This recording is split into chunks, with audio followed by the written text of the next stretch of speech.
me a second. So I can edit this. Are we starting all over? Yeah, just start. Okay. Hi, my name's Patricia. Welcome today. And your name? I'm Grace. Hi, Grace. It's very nice to meet you. Thank you. So initially, like before I start with the spiel, do you have any concerns, initial questions, anything you want to ask me right off the bat? No, I think I'm okay. Okay. Well, welcome to our clinic. I know there's a lot of clinics you could have chosen from, and so I appreciate that you are giving our clinic a shot. I'm just going to explain a little bit about what I do. I think of my role here as a support member for you, like a scaffolding that you can build on to work towards whatever problems that you see in your life that you're trying to work on.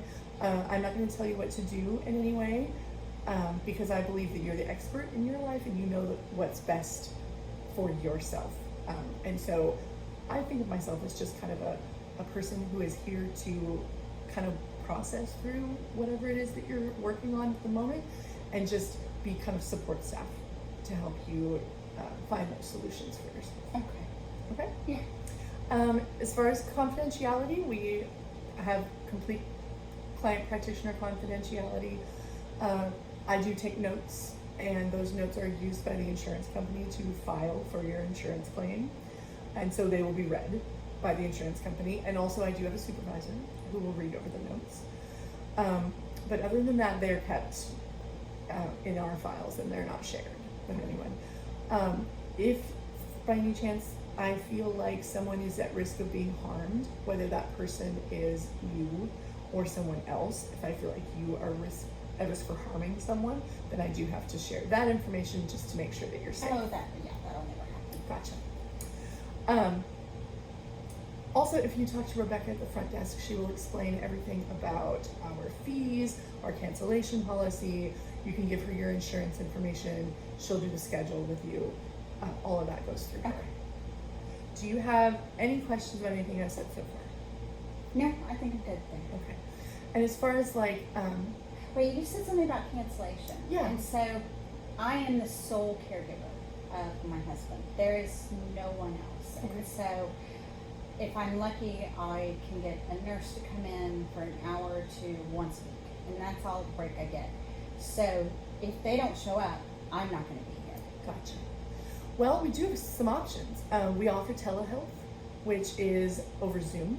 Okay. We can do our counseling sessions over Zoom. If you didn't want to use the 2 hours that you get to yourself, you could stay home and you could do it that way. If you really value coming in person, you could always come in person. We do have a 2-day cancellation policy for an in-person visit, and so if you're not going to be able to make it, there is a fee for that. So Zoom might really be a good option for you. Do I have to schedule the Zoom ahead of time, or if I get a cancellation, can I just move to Zoom? Yes, you can absolutely do that. Okay. Yeah, if you were trying to come in and then it just didn't work out, that time's reserved for you, and I don't mind doing that over Zoom at all. Okay. Yeah. Thank you. Do you have any other questions? No, that's it. Okay, great. So tell me a little bit about why you're here. Well, I am caring for my husband who has, I guess really the last 2 years have been pretty rough on us. His health had declined considerably 2 years ago to where I was doing all of his basic care. He just wasn't mobile. He wasn't able to bathe or any of that. But you know, we still had a good life together. But about 9 months ago, he had a stroke, and he's not verbal anymore. He can still communicate. Right. He can let me know when he's happy and unhappy, Right. but it's left me really isolated, really alone. It's hard to have someone who would want to even come over and visit me Yeah. with that in the house. It's just a different, it's a different living than I think Yeah. either of us expected. Now, I'm not going to put him in one of those places. He's not going in a home. We agreed that we weren't going to do those kind of places for each other. It's, I want to care for him till the end of his days. We've been married too long. We've had too much time together Yeah. to just say no. Yeah. So I'm hearing that, like being able to care for him, like you feel as though if you were not able to do that, it would, like it's a sign of fidelity. Like it's, Yeah, like it would be a betrayal if you weren't able to do that. we've been together over 50 years. This just isn't gonna. Nice. Yeah, we're in it. We've been You're in it for in a long this. time. Okay. So tell me a little bit about your strengths. What do you draw from to be able to care for your husband? Well, we've had an amazing life together. We really have. The memories, the time together is just something that I hold dear. It's what I have left with him, and we enjoy talking about it. I can talk to him about it, and I can tell that he enjoys us sharing those memories and those times together. And then I'm a great chef. I Nice. loved cooking for my family over the years, and my husband still enjoys my cooking. He's still able to tell me. I know he prefers it over anything someone would bring in our house, and it's something that I want to continue doing. You enjoy doing that? Yes. Gotcha. And what other resources do you have access to? Do you have any assistants with taking care of him? No, we have the nurse that I can get through home health for 2 hours.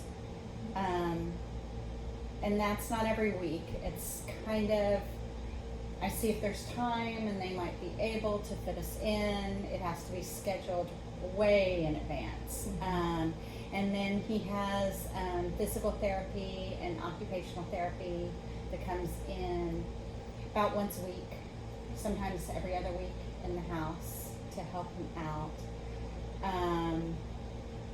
I did at one point in time sign up for Meals on Wheels, but I could better than that. We just don't Right. want to do that anymore. And so we've just been making do. I have friends who are still around, and I get to talk on the phone with them. Okay. So most of my connections is on the phone with Alright. people. Tell me a little bit about your family, like your extended family. Well, we have 2 children. We have a daughter who lives close, but she's in really poor health, and so she hasn't been able to come around and to be with us since that happened. So she had an accident about a year ago. And then our son lives all the way in Alaska, so we don't see him.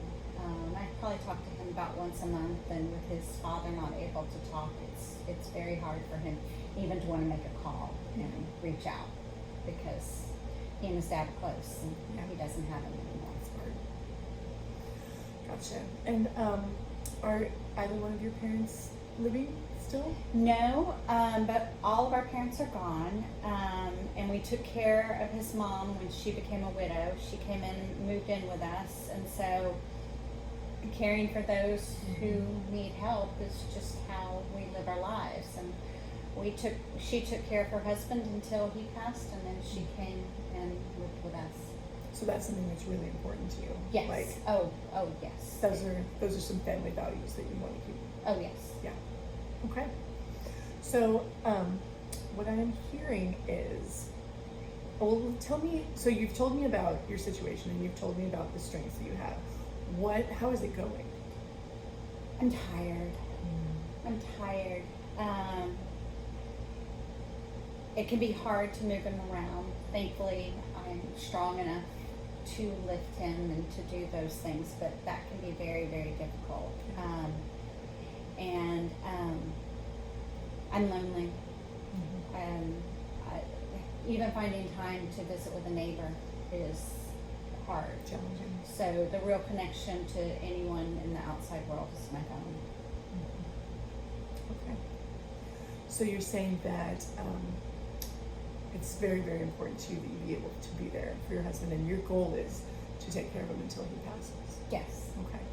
And in the process, however, your needs are not being met the way that they were before his needs became bigger.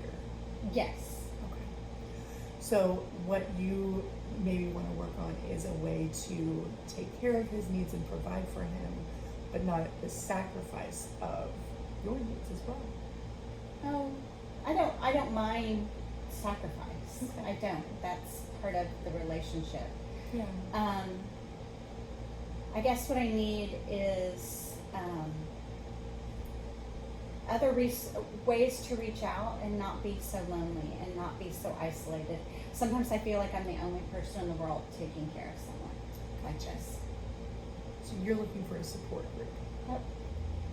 I guess. Or I some- can't see how that would fit in my days Right. and time, so that would be it. But yes, some kind of support. Okay. So trying to hold and balance taking care of your husband while also taking care of yourself. Yes. Okay. All right. Well, I think that I would be happy to work with you, Grace. I really respect what you're doing, and I have had some experience with other clients who've gone through this kind of experience before. And I feel like I would love to help you figure out how to take care of your husband in the best possible way while also taking care of yourself at the same time. Okay. All right, I great. appreciate it. Would you like something to drink? Please. Okay, great. I'll grab that. Thank